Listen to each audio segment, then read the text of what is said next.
célébration ce 1er mai de la Journée internationale du travail en RDC, 3/4 des travailleurs exercent sans un contrat signé en bonne et due forme.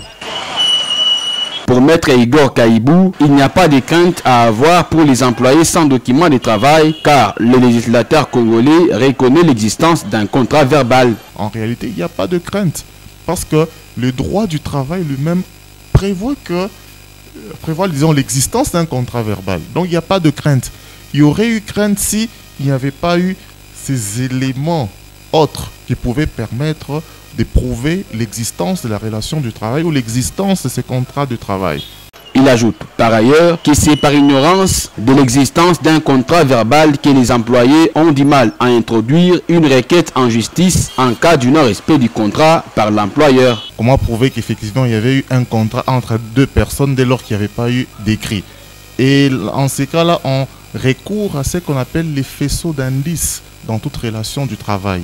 Parce que toute relation du travail porte essentiellement sur 3 aspects ou sur 3 éléments. Il y a la subordination. Deuxième élément, c'est la prestation.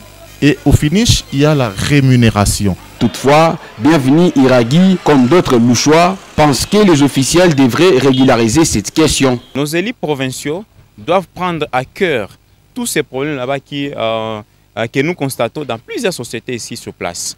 Ces agents qui travaillent sans contrat, plusieurs sociétés minières ici, nous ne pouvons pas les citer devant les micros.